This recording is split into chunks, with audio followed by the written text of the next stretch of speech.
I'm delighted to be able to introduce our speaker, Kate Davison. Kate is a lecturer in the history of sexuality at the University of Edinburgh. She gained her PhD from the University of Melbourne in 2020 and is an expert on global, transnational and comparative histories of sexology in the modern period.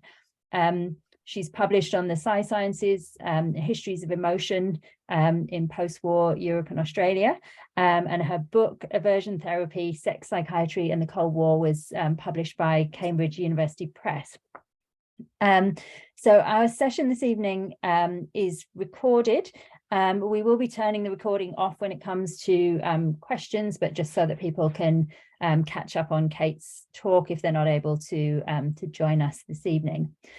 Kate's talk is has transcription at the bottom if that is helpful for you, and her talk this evening is on transdimensional treatment, or how to do the history of homosexual aversion therapy transdimensionally. Okay, over to you, Kate. Thank you. Thank you, and I am going to share my screen in just a moment, but before I do that, I just had to turn my timer on. So thanks so much for the invitation. I'm really happy to be here. I'm also extremely nervous, so forgive any wobbles. The other thing is that this purple chair behind me sometimes is a favoured sitting place of my dog, who is in the office with me today. So if you see a little furry creature climb up behind me, that's don't be alarmed. It's just Dasha. Yeah. Okay, so probably some of you, when you saw the title of my talk, you thought, wow, we're going back to the 90s. When everyone had colons and backslashes in the middle of their words, to try and sort of get at the breakup of language and the different symbolisms that we could achieve by different kinds of titles. And in some way that's kind of appropriate, because what I'm going to try and do in this talk, and this is kind of contributing towards an article, that I'm trying to finish. But what I'm doing is trying to sort of go back to some of the, insights from the massive corpus of several decades of feminist historiography and lesbian historiography, but also to try and incorporate new insights from the new field, not so new, but the growing field of trans history. Why transdimensional? So this basically responds to a current mood where we are seeing in the political sphere the repeated attempts to separate off trans from the other letters in the LGBTQ list. And even just yesterday, I saw that Hugh Ryan, a historian in America, had posted a short comment that he had been invited to contribute to the digital transgender archive, on how gay and trans histories can never be separated, or trans histories can never be separated from LGB histories.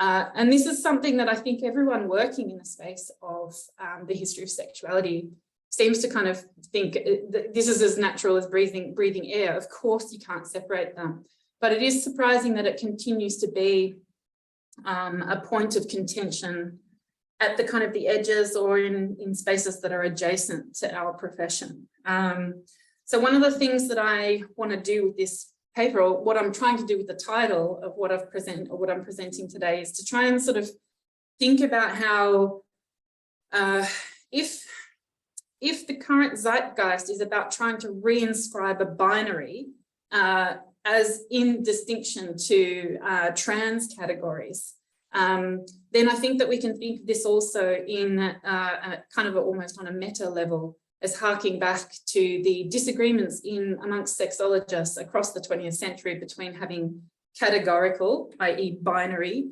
understandings of sex and gender versus having a dimensional perspective on sex and gender.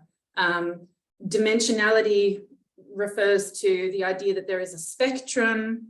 Many people listening will be familiar with the work of Alfred Kinsey and the seismic effect that this had within the sexological profession in shifting understandings or creating space within the sexological profession. I'm not saying that other people hadn't already realized this, but within the sexological profession, of trying to create space to realize that there is a spectrum of sexual orientations.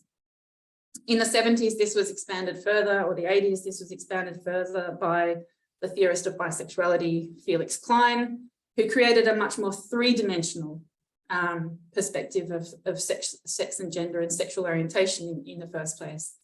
So we've gone from, having this a kind of quite a pernicious and persistent categorical understanding of sexuality that is then blown apart by the introduction of a dimensional perspective that then gets transformed out into a multi-dimensional perspective. What I'm trying to do, which echoes in some way the work of Howard Chang with his latest book, Transtopia and the Sinophone Pacific, to try and sort of create an even larger, expansive space through which we can analyse the history of sexuality, and hence the title of my talk, Transdimensional. So the star also in the word transdimensional and transdimensionally refers back to some of the debates that are going on, for example, in Germany, where the star has a linguistic function of indicating that what have previously been put forward as collective nouns that take the male form can now be opened up to different genders and pluralities, but also that trans as a concept has multiple endings. So it's that Boolean truncation where you put the star in and you have multiple endings of the word. So it really kind of opens up and gives us an expansive view. So the reason why I've decided to try and do this is because it occurred to me in my research on aversion therapy, which I've put in the title as homosexual aversion therapy. This is the way that it was badged, pitched, sold, written about in the contemporary literature in the 50s, 60s and 70s. Really has a much more interesting story to tell about gender diversity and sexual diversity, and also about gender itself. So the importance of women's sexuality, women's desires, cis women's desires, in it alongside more interesting archival evidence of gender diversity that goes beyond male cisgendered homosexuality in the strict sense. For reasons, this will become interesting in the content that I discuss coming up. So the other thing that I just want to mention here is that I think that this is one of the ways in which we can push back. So the article by Hugh Ryan that I mentioned on the Digital Transgender Archive is just one of the ways, and the work that is being done by magnificent historical scholars of trans life and identity can push back against this attempt that we're seeing in the political space of reinscribing categorical binaries, and also pushing back against what scholars such as Beans Veloci have identified as gatekeeping. So doctors in the past or medical personnel who have engaged in very, very strong gatekeeping, preventing young people, older people from accessing healthcare on the grounds that, for some reason they don't fit the received or the expected conventions, that we can also push back against that being reinscribed historically, not just in the present space. So I hope some of that makes sense. So now I'm going to launch into my the substance of my talk, and I will share my screen.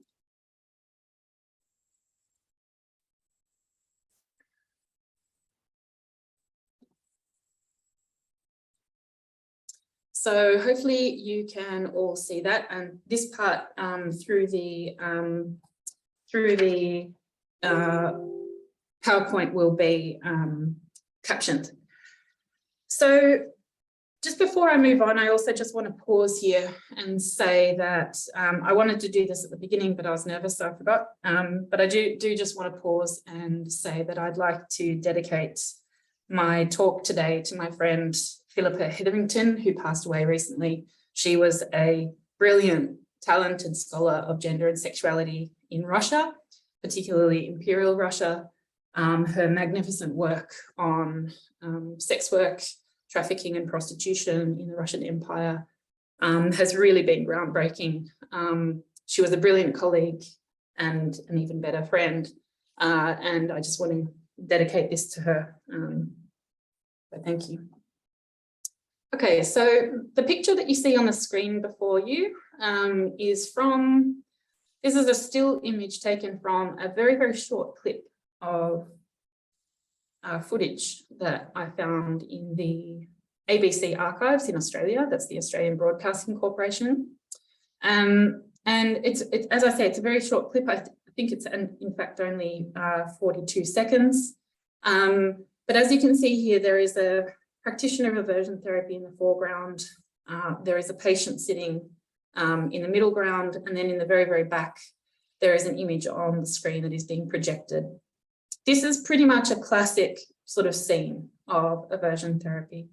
I should also note that the image that I put up for the advertisement for this talk, which is an image of a hand, I haven't got it in my PowerPoint, but that is a still taken from a 25-minute documentary film, an investigative report that was screened on Australian television in 1966, called 7 Days, Love is Love, Lesbians. It was a 25-minute investigative piece of journalism by the Australian journalist Davison, who went and found between 15 and 18 self-identified lesbians living in and around Sydney. And one of them, the person whose hand you can see in the screen in that image, reported her experiences of having aversion therapy with the Australian aversion therapist Neil McConaughey. Neil McConaughey was a colleague, a contemporary, and a fan of the person that I'm going to be talking about today. So I just want to explain the use of the images. But the interesting thing about those two images in contrast, again, which ties into my theme of trying to understand how we can try and break out the history of aversion therapy from it being a history of men and cis men only, is to try and actually be cognizant of the gendered nature of these images. The image before you right now, you can see is three male people, the practitioner, the patient, and the image on the screen. So it kind of raises the question, is the history of aversion therapy just a history about men? And my answer today is going to be no. Okay. So in September 1962, the psychiatrist Kurt Freund published this book, Homosexuality und Murge, and it represented the findings of 12 years of clinical research by a team of sexologists and psychiatrists at the medical faculty of Charles University in Prague. From 1950 to 1957, Freund and colleagues examined 222 patients who all scored highly on the newly adopted Kinsey scale. And so they were all classified as 5s and 6s. This was a revolutionary device proposed in 1948 by the US entomologist turned human sexologist Alfred Kinsey, which broke from categorical understandings of binary sexual orientation and suggested instead a dimensional model, which all people located somewhere on a spectrum between 0, totally heterosexual, and 6, totally homosexual. The Prague patients were physically and neurologically examined, some of them even endocrinologically. They participated in group and individual interviews and filled out questionnaires of some 350 questions. In many cases, their partners and families were also interviewed.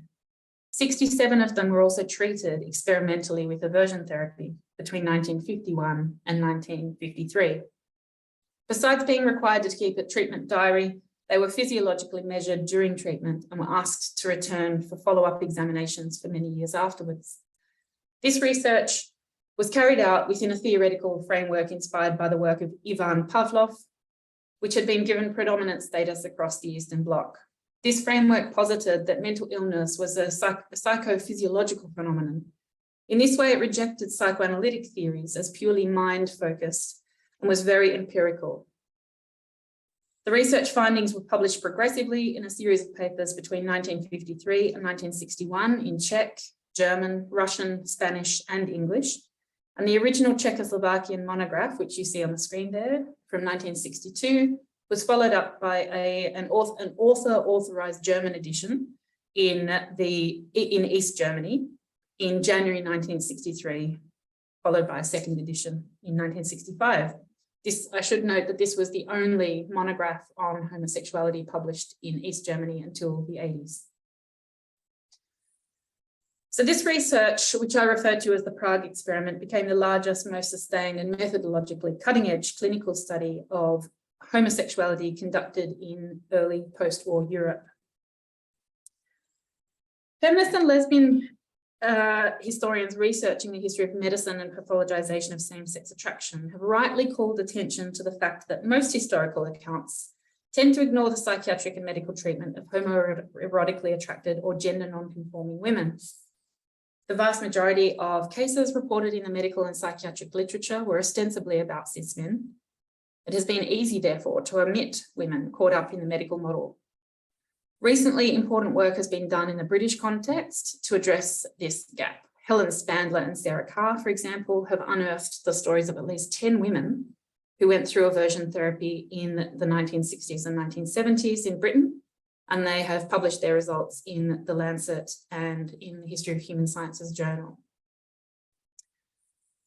But in the beginning of the Prague experiment, homoerotically active women were among those referred. But given the tiny number attending the clinic and the fact that, according to Freund and his collaborators, quote, none was dissatisfied with her deviation. So the decision was made to exclude female homosexuality from the investigation in the long-term sense. Yet there was another important cohort of subjects in the Prague research, the women partners of aversion therapy patients. The Prague team even went so far as to conduct systematic interviews with some of their patients' wives and girlfriends who were asked about their own levels of sexual and emotional satisfaction and their general feelings about their marriage. This partly contradicted a widespread practice among post-war psychiatrists and psychoanalysts to recommend heterosexual marriage to their patients in the belief that it would assist in the process of corrective sexual reorientation. Analysing this research can help historians of sexuality and sexology today correct the repeated omission not only of women, but of knowledge produced in state socialist contexts. The research carried out in 1950s Prague proved to be globally influential despite a seemingly impermeable Cold War border. So a second aspect of what I'm talking about today concerns transgender and gender diverse feelings among the patients by examining what may well be the first ever recorded patient responses to aversion therapy for homosexuality. Like historians of lesbian and cis women's sexuality, historians of trans lives and experiences have also criticised the gay history establishment for its tendency to erase issues of gender diversity. Katie Sutton and Kirsten Leng, for example, have been investigating how gender diversity, as well as feminism, played a role in shaping German and Central European sexological inquiries in the first half of the 20th century. Drawing on the work of British queer historian Laura Doan, for example, Sutton has highlighted how historical research built uncritically around present-day identity categories has led some historians to completely ignore gender diverse experiences.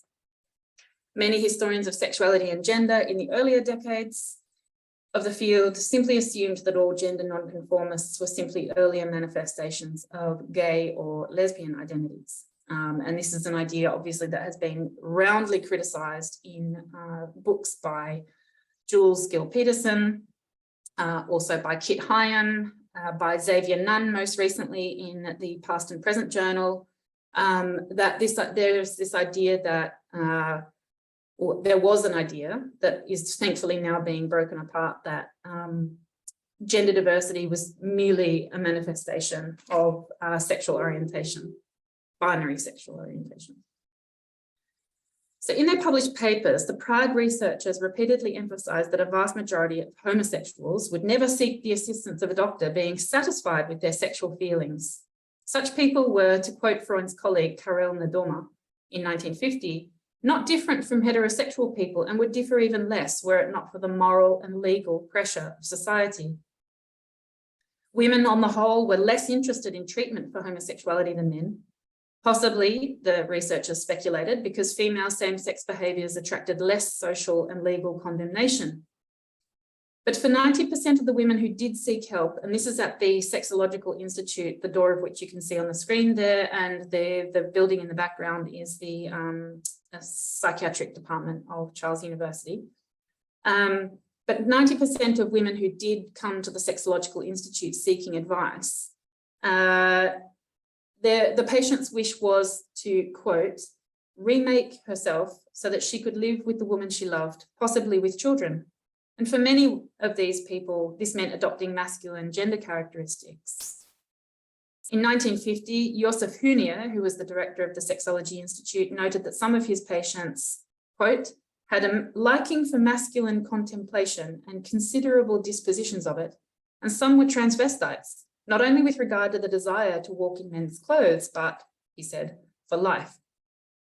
At least 2 of his patients had undergone mastectomies and adopted male names.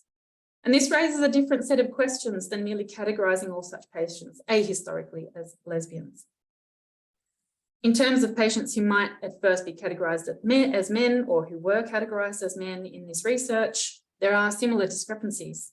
In a 1951 article, Karel Nedoma emphasised how patients' self-diagnostic statements of homosexual desire were prone to inaccuracies.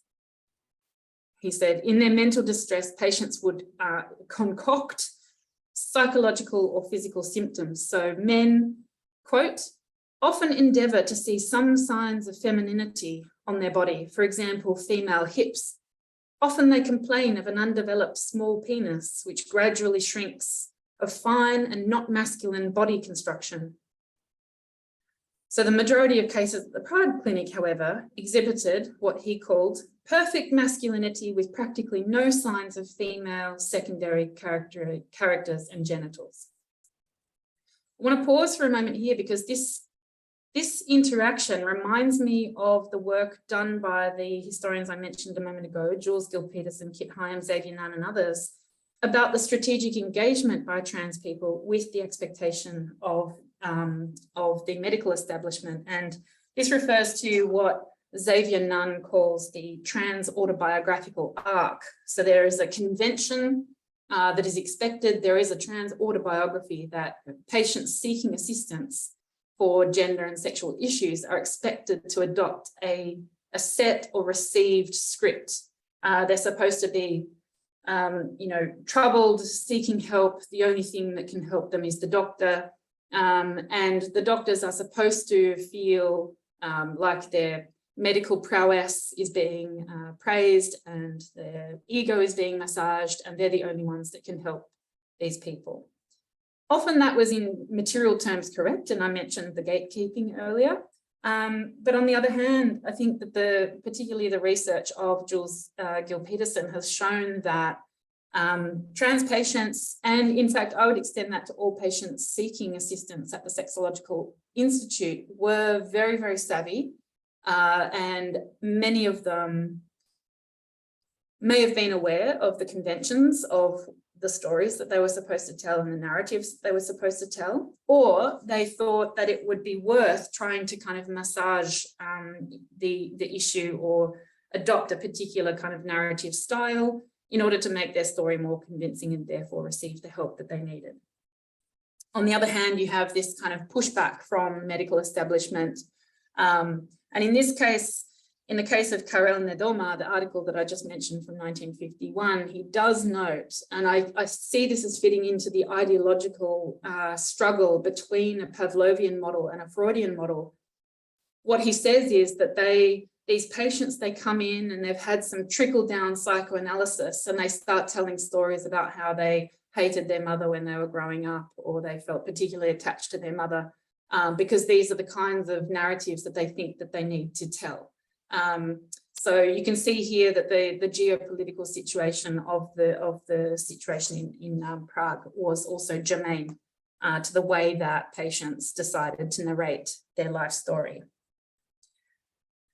So Czechoslovakian sexological research in the 1950s and 1960s, this is in the era prior to what's called normalization, was partly propelled by the state socialist government's formally stated political goal of gender equality, which had to be balanced with a post-war economic imperative to increase the birth rate.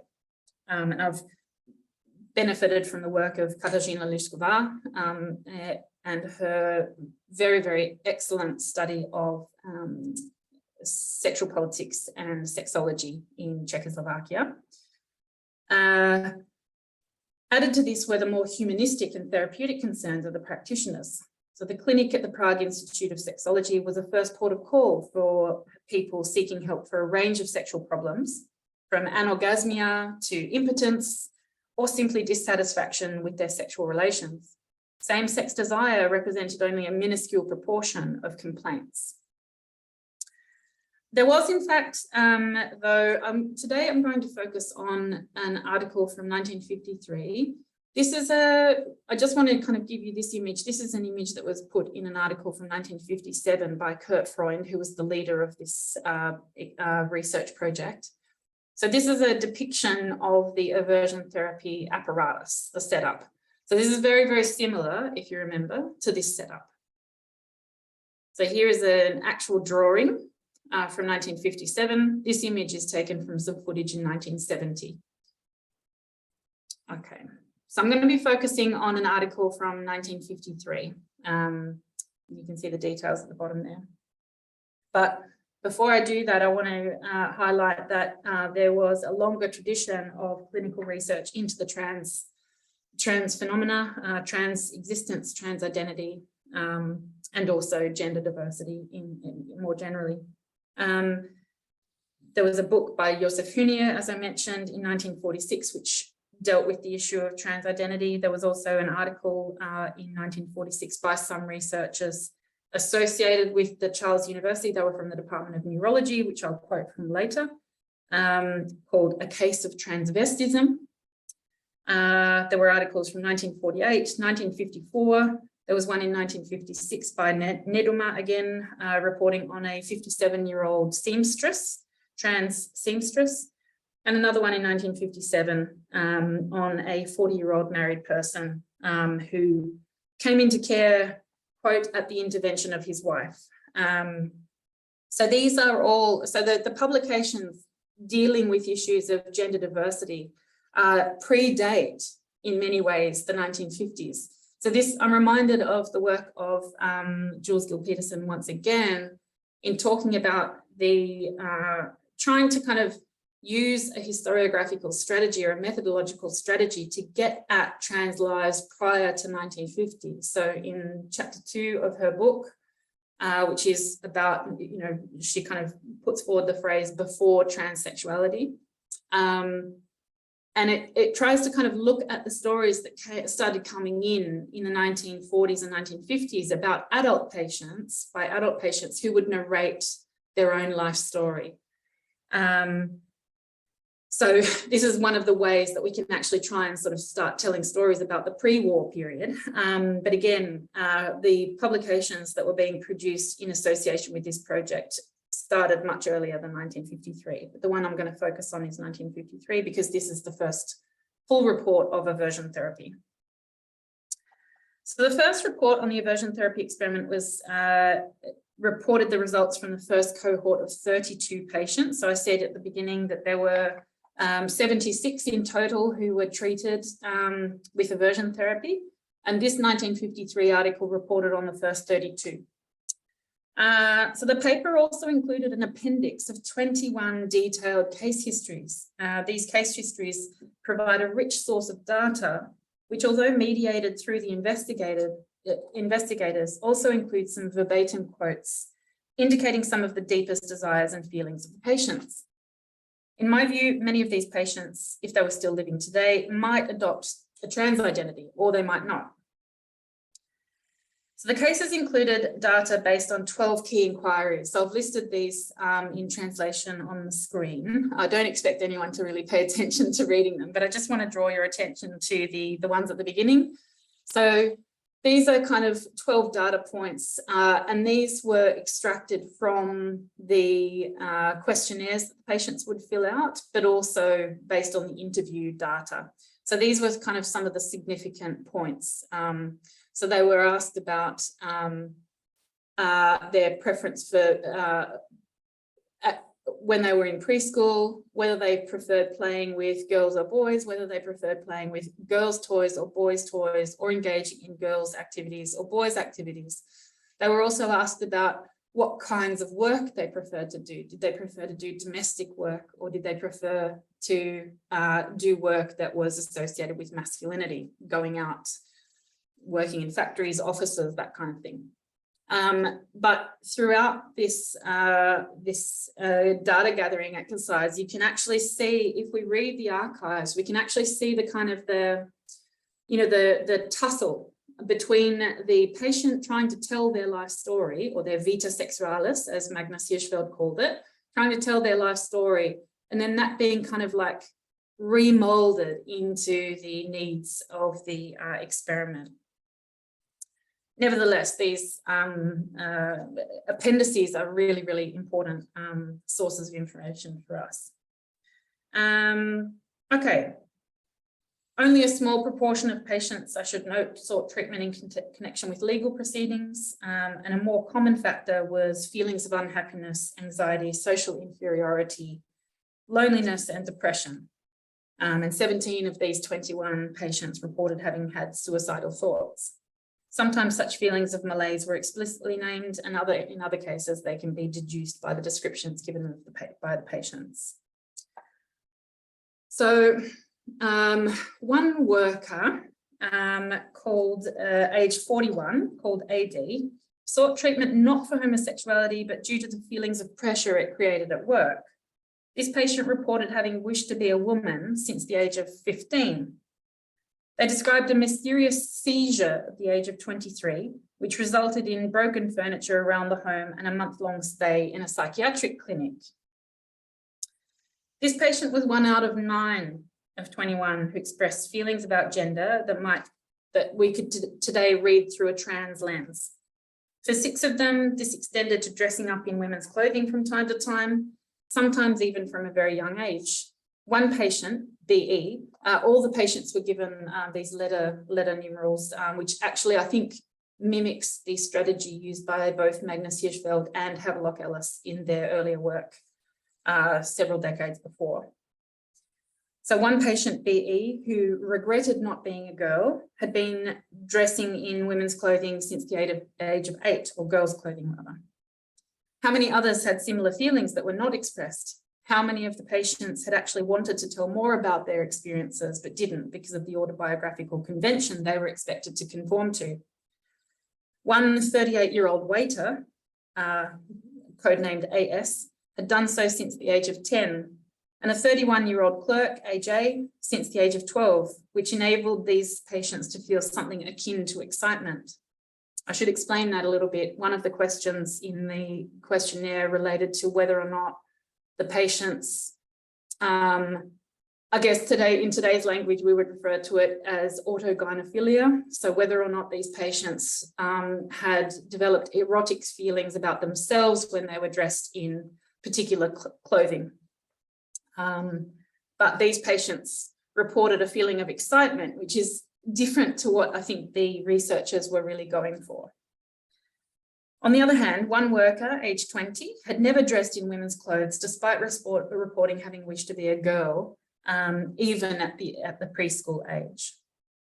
So I want to focus on the story of a 25-year-old clerk called AV, so a white-collar worker, who had not yet tried wearing women's clothing, but who described their feelings while imagining themselves dressed in women's high-heeled shoes. So the patient said, this is the text from Freund and Srenet's appendix. So this is the article from 1953, and it reads, For the past 2 years, the patient has more often imagined himself walking in women's high-heeled shoes. He says, "I can't see myself, but I can see my feet in the shoes. It feels good." In the last 4 years, he sometimes imagines that someone is beating him until he is dead. The gender of the punisher is not specified. It does not feel good. We can see here the quite extreme emotional responses. So the feeling of imagining a life where you could actually live your gender the way that it feels good is something that is, described in very, very positive terms. The patient is really kind of enjoying the fantasy of seeing themselves wearing the clothes that seem to fit. On the other hand, this quickly switches to a story of fears of violence and extreme psychological and mental distress. But the patient said, "I can't see myself, but I can see my feet in the shoes," and described this as a pleasant feeling. So we can see a dual process of both disembodiment through the process of fantasization and an embodiment, but one that was also constrained by the autobiographical conventions of the medical model. The psychiatrist's projected image of this patient, on the other hand, went in very much the other direction. The goal was to make the patient fit society, not the patient's own self-image. So the patient's feet, in this case, were only one part of an imagined new self, if only they could be fitted with the right shoes. At other times, this patient reported being struck with anxiety, manifesting in shakes, quote, "all over my body." Social pressure was especially acute for patients who had wives or girlfriends, were perhaps bisexual, or had attempted to adapt to heterosexuality by engaging in sexual encounters they did not enjoy. So one applied scientist reported that his first attempt at heterosexual sex at the age of 19 did not excite him. Rather, it was part of his effort to conceal his homosexuality. He had only felt physically right with women on 2 occasions, and usually these were when he was drunk. So this desire to preserve, most of the time there was a very, very strong desire to preserve social and family relationships, and this is a recurring theme in these patient reports in the appendices. But the diverse attitudes towards family, marriage, children, sex, sexuality, and gender reveal that even for cis men in the experiment, we can observe multiple dimensions of experience and existence. In terms of self-determination, there are also earlier examples of trans people really demanding that even the medical professionals take their own self-definition seriously. So this is from one of the earlier articles that I mentioned before, from 1946. So these were people who were in the Department of Neurology at Charles University. And so these researchers published this case of transvestism, which is a report on a complicated case of female homosexuality and transvestism in AH, a 41-year-old freelance roofer. So they say, not only does the patient always wear a man's suit, but she also calls and writes herself by her male first name, which she takes from her maternal uncle. She refers to herself in different ways depending on who she is talking to, with doctors exclusively as a woman, even when she admits in conversation that she would prefer to be called he instead of she. She also made a similar request to the nurses on the ward. However, she was brushed off while the doctors complied. So if we read this again, changing the pronouns, we'd say not only does the patient always wear a man's suit, but he also calls and writes himself by his male first name, which he takes from his maternal uncle. He refers to himself in different ways, depending on who he is talking to, with doctors exclusively as a woman, even when he admits in conversation that he would prefer to be called he instead of she.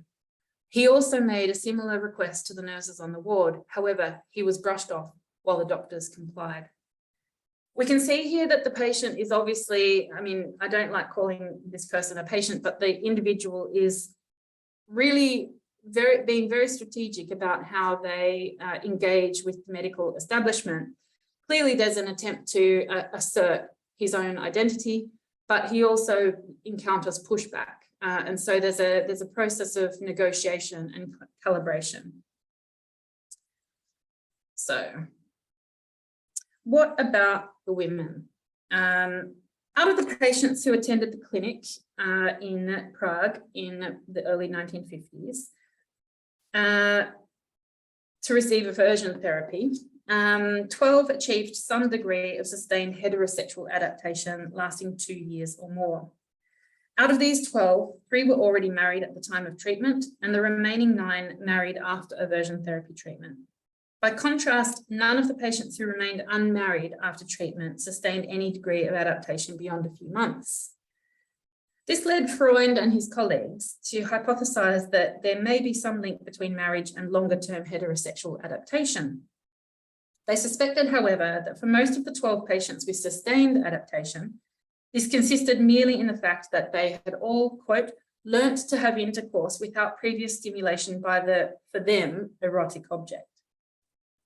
So Freund and his colleagues felt it was worthwhile and useful to try and understand the precise nature of the link between heterosexual marriage and adaptation among homosexual men. Perhaps it relied on sheer determination and will to make it work, and on the other hand, it might encourage and help sustain adaptation. So 4 to 6 years after the treatment, which took place in 1951 to 1953, follow-up interviews were conducted, but at this point, 41 of the patients were presently married and 21 were no longer married. And where possible and appropriate at this later stage, this is in the later 50s, systematic interviews were also conducted with the female partners by a female member of the investigation team, Vera Brezhinova. I can never say that name. I'm very, very sorry to any Czech speakers in the audience. In early 1958, Freund, Brezhinova, and another colleague from the Prague experiment, Václav Pinkava, presented the data from these interviews in Vienna at the 5th Congress of the German Society for Sex Research. So this paper was the first, or one of the first, discussions of female partners' feelings about their marriages, sex lives, their husbands, and where possible and appropriate, their husband's sexuality and treatment. It indicates that these women's positions, feelings, women's opinions, feelings, and perspectives, but more critically, their sexuality, were considered important enough to be investigated. One of the goals of this research component was to understand why these men were married or chose to get married.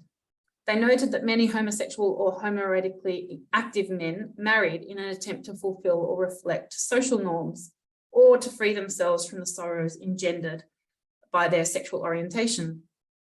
Criminal sanctions belonged to a stigmatized group, and as Hirschfeld observed, they were simply lonely. Okay. Freund and colleagues agreed with the earlier arguments of Magnus Hirschfeld that it was unlikely to bring any sense of satisfaction, to say nothing of a change in orientation.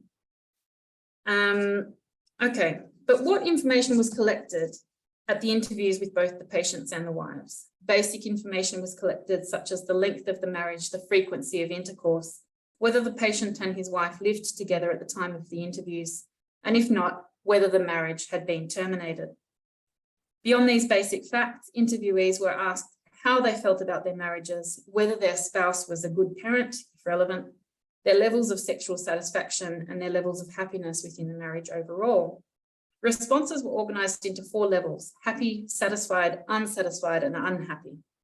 And these were compared across 7 categorized types of marriage.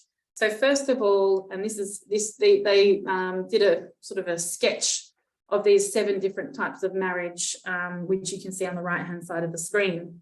It's not very understandable. I appreciate that, but thought it was important to put the image up anyway. So the first type was a kind of a fake marriage. So 7 cases fitted this description. In one case, the wife turned out to be the patient's mother, while in another, the wife was as homosexual as the patient himself. These are all descriptions from the actual paper. In a further 2 cases, the patient was not capable of heterosexual intercourse. However, the wife did report tearfully that she was happy with him after losing her first 2 husbands to death. The third category was represented as an unsatisfactory frequency of sexual intercourse, and this had led to the termination of the marriage. The fourth category was, this was characterized as, the marriages were characterized by the interviewees as failed experiments. And 3 of these women were interviewed, 2 of whom reported that there had been a drastic waning of erotic feelings during the marriage.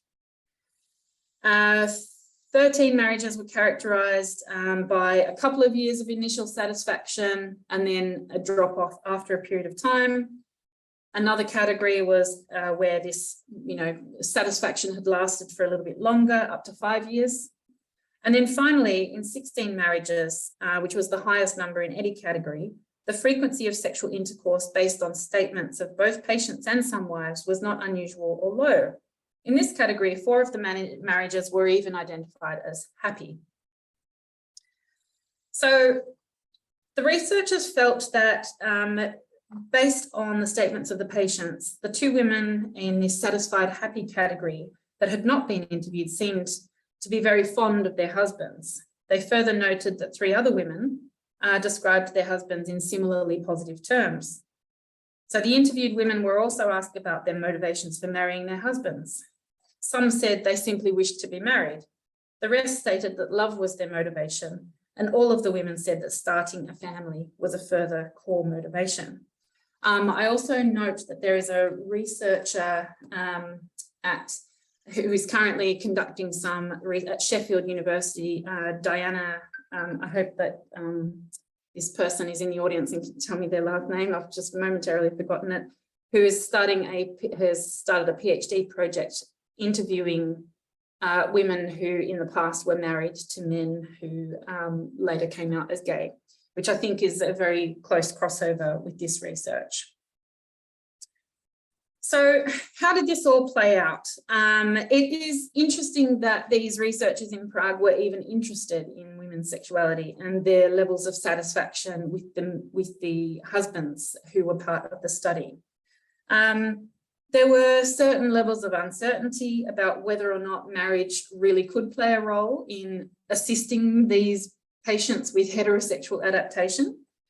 But in the end, in 1977, many years later, Kurt Freund published a contradiction of his earlier research in the Journal of Homosexuality. Demonstrably affected by the demands of the gay liberation movement, he expressed explicit regret that the Prague experiment contributed to many patients persisting in marriages that were deeply unhappy and unsatisfying for all partners, especially the patients. So I'm going to wrap up here because I'm out of time, but I want to just make some final remarks about the multidimensional nature of the research. I think if we view the published literature in 1950s and the 1960s and we take the psychiatrist's word for it, this was homosexual aversion therapy, there's not really any reason why we would go seeking or read closely for their opinions of or what they uncovered about women's desires or about some of the people who came to see them who had differently gendered feelings or would have preferred to live their lives in a different way. As I mentioned earlier, one of the long-standing tendencies in the gay history establishment has been to consider gender variance to simply be a manifestation of what really were homosexual desires, gay or lesbian identities. But I hope that the cases that I've presented today really put that in a different light. And I think that by adopting a transdimensional approach to this historical material, we can really start to uncover some of the ways that gay and trans history cannot be separated and are in fact part of the same project. Thank you very much.